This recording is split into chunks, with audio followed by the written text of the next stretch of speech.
News Network. TFNN. Headline News Update.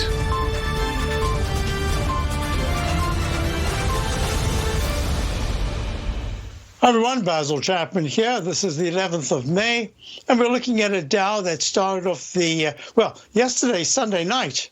There was a continuation of Friday's very strong move to the upside. In fact, the futures were up very sharply.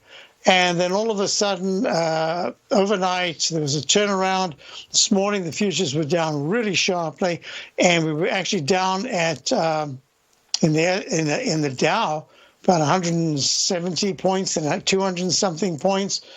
And now we're actually only down 137. I say only because there's a big dichotomy going on. You see this rising wedge formation, see this little cup formation. That's the pattern that I was anticipating.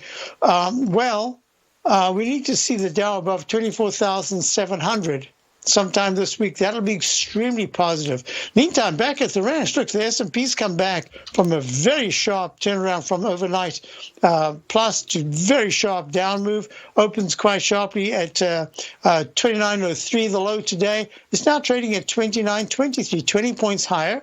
This is good. It has the cup formation as well. It hasn't touched the dashed rising trend line support, and that says that if there is a close on actually now it just means not a close, it just has to drop below 28.77 at any point this week, and then I'll say, yep, starting that consolidation. But look at this, you've got the IWM, so right now it's at 29.23 up, down 6.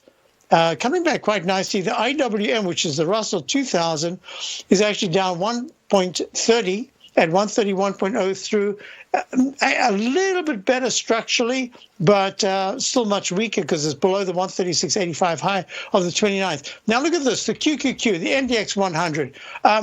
What virus, what pandemic, it's trading at 226. The all-time high was 237 back in February. Plunges to 164, and now it is within 11 points of that all-time high. That is quite remarkable, but it's just very selective leadership nevertheless. Look at gold. Gold at this particular moment is down 17 at 1696 in that triangle. Remember, we spoke about this wedge pattern, goes to the bottom, then tries to go to the top, a narrowing wedge, and the dollar is actually up quite sharply. It's up 0.41 at 100.20. I'll be talking a lot more about this, and wait until you see what bonds are doing and crude oil. I'll be back in a few minutes for my Tiger Technicians Hour. Basil Chapman, the host of the Tiger Technicians Hour, will be back in a few minutes. Hope to see you there. Otherwise,